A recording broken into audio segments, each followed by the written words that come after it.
বাংলাদেশের কিছু মুমিন মুসলিম ছাত্ররা এই নেদারল্যান্ডসে পড়াশোনা করার জন্যে তারা নেদারল্যান্ডস এম্বাসিতে ভিসার জন্য দরখাস্ত দিয়েছিল। তাদের কারো কারো ভিসা অ্যাপ্রুভ করছিল ঠিকই, কিন্তু করে হঠাৎ করে কী জানি তাদের মনে হয়েছে ওই ভিসা ক্যান্সেল করে দিয়েছে। তো ভিসা ক্যান্সেল করে দিয়েছে, এই জন্যে এখন এই মুমিন মুসলমান ছাত্র তারা এই যে এমবেসির সামনে এসে এই যে কী করছে, এমবেসির সামনে বা তার একটু এদিক ওদিক মনে হয়, তারা এখন স্লোগান দিচ্ছে যে নেদারল্যান্ড এমবেসি পাসপোর্টে ক্যান্সেল কেন, জবাব চাই, জবাব চাই। তো এই হলো অবস্থা, এখন তারা জবাব চাচ্ছে। আমরা একটু শুনি যে তারা আসলে কী ধরনের স্লোগান দিচ্ছে। না, খুবই গুরুত্বপূর্ণ ব্যাপার অবশ্যই।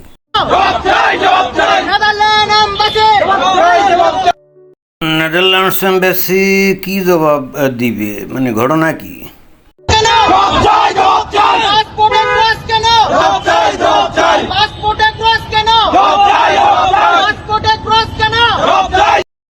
পাসপোর্টে ক্রস কেন, পাসপোর্টে ক্রস কেন, এই জন্য জবাব চাচ্ছে। তো এটা কি ভিসা দেওয়ার পরে ক্রস করছে নাকি না দিয়েই ক্রস করে দিয়েছে বুঝলাম না। তবে অন্য একটা জায়গা থেকে খবর শুনলাম যে ভিসা নাকি ওদের অ্যালাউ করছিল, স্টিকার ভিসা পাসপোর্টে লাগাইছিল, কিন্তু ওই ডেলিভারির আগে হঠাৎ করে কি জানি কি সিদ্ধান্ত নিয়েছে, ক্রস করে দিয়েছে।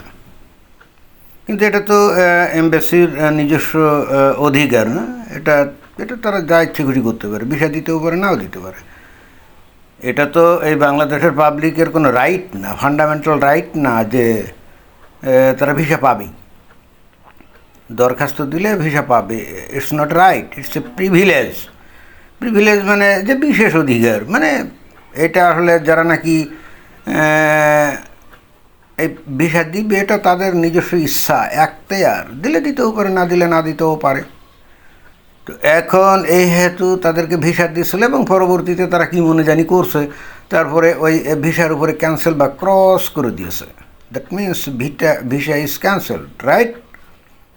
এই জন্যে বাংলাদেশের মুমিন মুসলমান এই বান্দাগুলা এসে নেদারল্যান্ডস এম্বাসিতে জবাব চাচ্ছে। এখন এদেরকে কী জবাব দিবে, আসলে কেউ জবাব দেওয়ার আছে নাকি কি জানি। তবে প্রশ্ন হচ্ছে ক্যান্সেল করে দিল কেন? ভিসা না দিলে না দিবে, সাদা পাসপোর্ট ফেরত দিবে, ওকে, কিন্তু ক্যান্সেল করে দিবে এটা তো বুঝলাম না। এটা তো এক ধরনের কি বলা যায় যে গরু মেরে জুতা দান নাকি। তো এটা তো গেলে বিষয়বস্তুর একটা সাইড, তাই না? এখন আমাকে আসলে অন্য সাইডে কথা বলতে হবে, যেটা নাকি খুবই গুরুত্বপূর্ণ, এবং বস্তুত সেই গুরুত্বপূর্ণ বিষয়টা বলার জন্যই এই ভিডিওটার অবতারণা। তো সেই বিশেষ গুরুত্বপূর্ণ বিষয়টা কি? আমার প্রথম প্রশ্ন হচ্ছে যে ছোটো ভাই সকল, তোমরা প্রত্যেকেই তো প্রচণ্ড রকম কঠিন মুমিন বান্দা এবং ধর্মোন্মাদ, তোমাদের চেহারা চরিত্র থেকে কিন্তু সেটা বোঝাও যায়। তো বিষয়টা যদি এরকম হয় তাহলে তোমাদের তো বাংলাদেশে মাদ্রাসায় পড়া উচিত ছিল, কওমি মাদ্রাসা না? আর যদি কওমি মাদ্রাসা পছন্দ না হয় তাহলে অ্যাটলিস্ট দাখিল মাদ্রাসা এখানেই পড়া উচিত ছিল, কারণ তোমরা তো ধর্মোন্মাদ, ধর্মের বাইরে তো তোমরা আর অন্য কিছু জানো না, বুঝো না, এবং ভাবতেও চেষ্টা করো না। তাহলে তোমরা এই যে ইহুদিন আসলে আহের একটা দেশ নেদারল্যান্ডস, এইখানে তোমরা কী কারণে যাইবা? আমি এই নেদারল্যান্ডসে বহুবার গেছি। তো এই নেদারল্যান্ডসে গিয়ে আমি দেখছি ওখানকার নারীরা প্রচণ্ড স্বাধীন, একেবারে গরমকালে একেবারে খুবই স্বল্প কাপড় চোপড় পরে।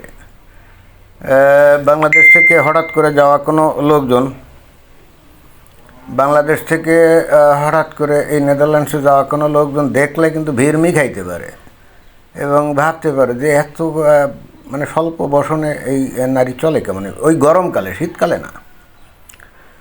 তো এইটা তো ইসলামের দৃষ্টিতে কঠিনভাবে খালি হারামি না, এটা ওয়ান কাইন্ড অফ বেলেল্লাপনা, রাইট? আর যেখানে সেখানে মদের দোকান, যেখানে সেখানে মদের দোকান, তারপরে ওই যে লেটস প্লেইন বলে একটা জায়গা আছে আমস্টারডামে, তো ওখানে আশেপাশে খালি গাঞ্জার দোকান, গাঞ্জা টানে মানুষ যেমন ইচ্ছা খুশি।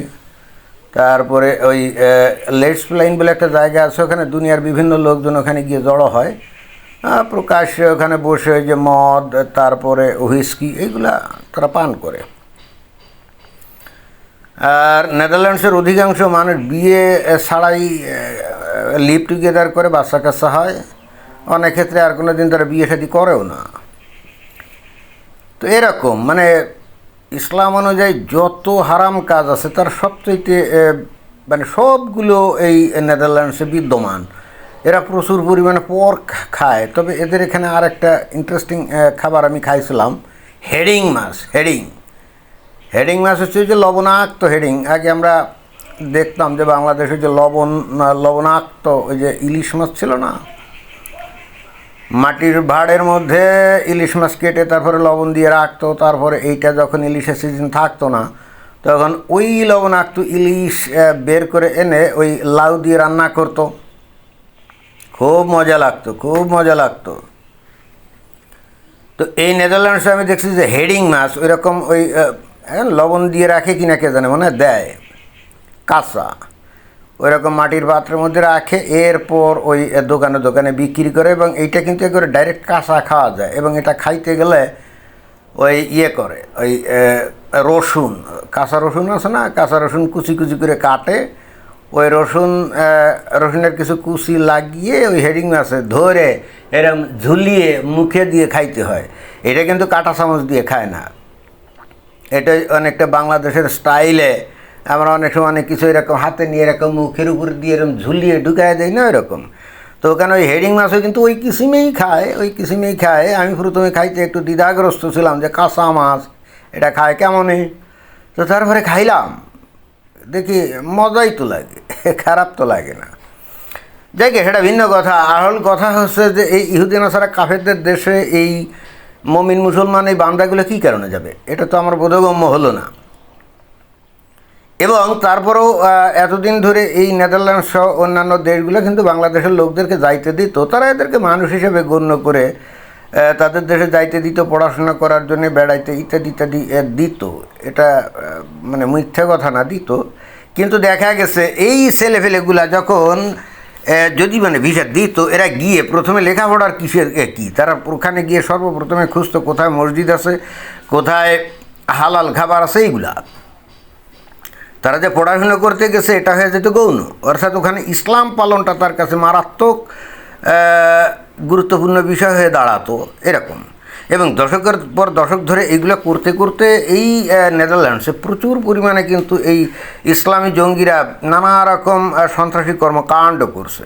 আন হারসিয়ালি বলে একজন সোমালীয় মহিলা, সেও কিন্তু এই নেদারল্যান্ডসে ছিল এবং একটা পর্যায়ে নেদারল্যান্ডসের রাজনীতিতে গিয়ে পার্লামেন্ট সদস্য হয়। কিন্তু তারপরও সে যেহেতু ইসলাম ত্যাগ করছিল, এই হেতু এইখানে তার উপরে কিন্তু আক্রমণ করা হয়েছিল। অবশেষে আন হারসিয়ালি এখন আমেরিকাতে গিয়ে সেখানে সেটেল ডাউন করছে। তো প্রচণ্ড স্বাধীনতার দেশ, বাক স্বাধীনতার দেশ, প্রচণ্ড ব্যক্তি স্বাধীনতার দেশ এই নেদারল্যান্ডস, যেটা নাকি কমপ্লিটলি ইসলাম অনুযায়ী আরাম। তাহলে এই সমস্ত মুমিন মুসলমানরা ওই দেশে গেলে পরে তো ওই কি হয়, ওই দেশের পরিবেশের সাথে মেশে না, ওই দেশের কালচারকে ঘৃণা করা শেখে এবং তারপরে ভিতরে প্রচণ্ড মৌলবাদী এবং একটা পর্যায়ে বিভিন্ন নেটওয়ার্কের সাথে যুক্ত হয়ে সন্ত্রাসী কর্মকাণ্ডের সাথে জড়িত হয়, অর্থাৎ টেরোরিস্ট অ্যাটাক এগুলো নানা রকম কাণ্ড কারখানা শুরু করে। তো এইগুলো তো এই নেদারল্যান্ডস বছরের পর বছর ধরে দেখছে, তাই না? এবং রিসেন্টলি এই যে সিরিয়া ইরাক থেকে যাওয়া যে শরণার্থী, আফগানিস্তান থেকে যাওয়া শরণার্থী, তারা ওখানে গিয়ে যা শুরু করছে সেটা তো অলরেডি ওখানকার সরকার দেখতে পাচ্ছে। তো বাংলাদেশের পাবলিককে তো তারা ওই আফগানিস্তানের মানুষের বাইরের কোনো কিছু ভাবে না, সিরিয়া ইরাকের লোকের বাইরে তো কিছু ভাবে না। তাহলে ওরা চিন্তা করলো এমনিতেই যেগুলো অলরেডি সেখানে আছে তাদের অত্যাচারে তারা অত্যাচারিত, তাদেরকে সামাল দিতে পারছে না, আবার এদেরকে কেন খামাকা তাদের দেশে কেন নিয়ে যাবে। আমার মনে হয় ওই চিন্তা করেই এদেরকে ক্যান্সেল করে দিয়েছে। এবং আমার ধারণা সামনে ওই নেদারল্যান্ডস বা ইউরোপিয়ান কোনো কান্ট্রিতে এরকম পড়াশোনার কথা বলেও ওই ভিসা নিয়ে যাওয়া সম্ভব না, কারণ ওরা অলরেডি এই সমস্ত দেশগুলোকে একেবারে পুরো রেস্ট্রিক্টের খাতায় রেখে দিয়েছে যে এদেরকে কোনোভাবেই তাদের দেশে ঢুকতে দেওয়া উচিত হবে না। এটা হচ্ছে খাল কেটে কুমির আনা হবে। যদিও অবশ্যই এই উপলব্ধি আসতে তাদের বহু বছর লাগছে। আজকে থেকে ওই আয়ান হারসিয়ালি বলেন আরও অন্যান্য লোকজন বলেন, এরা কিন্তু বহুদিন ধরে এই কথা বলে আসছে এবং তাদের একজন রাজনীতিবিদ গার্থ বিল্ডার, সেও তো এই কথাগুলো ওই নেদারল্যান্ডসে বহুবার বলে আসছে, কিন্তু নেদারল্যান্ডস এগুলো ভাত্তা দেয় না। তারা মনে করছে না না না, মুসলিম দেশের ওই বদ্ধ পরিবেশ থেকে আমাদের দেশে এই মুক্ত পরিবেশে আসলে তারা আস্তে আস্তে মুক্ত স্বাধীন হয়ে যাবে, ইসলাম থেকে আউট হয়ে যাবে। এটাই কিন্তু এই নেদারল্যান্ডসের রাজনীতিবিদরা এতদিন মনে করতো, কিন্তু বিষয়টা তো আসলে তা ঘটেনি। উল্টে এরা ওখানে গিয়ে আরও বেশি ফান্ডামেন্টালিস্ট হয়েছে, তাই না? এবং আরও বেশি পশ্চিমা দেশকে ঘৃণা করতে শিখেছে এবং আরও বেশি ধ্বংসাত্মক হয়েছে। এবং এর ফলাফলই মনে হয় যে এই ধরনের সিদ্ধান্ত যে enough is enough, now no any more entrance from Bangladesh, that means they are restricting all the Bangladeshi people আর students to enter in to their country to keep their country safe. আমার ধারণা এই কারণেই তারা ওই কেউ একজন মনে ভিসা ভুলে ভেলে দিয়ে ফেলছিল। ওদের এম্বাসিতে আবার মুসলমান কর্মীও থাকে, তারা কিন্তু অনেক সময় দিয়ে ফেলে ভিসা। তো যখন মেইন ভিসা অফিসারের নজরে পড়ছে যে নাকি অরিজিনালি ডাস, সে হয়তো বলছে কী ব্যাপার, তুমি সবাই ভিসা দিয়ে দিলা, ক্যান্সেল করে দিয়েছে। আমার এরকমই মনে হচ্ছে, এখন কি জানি। ধন্যবাদ।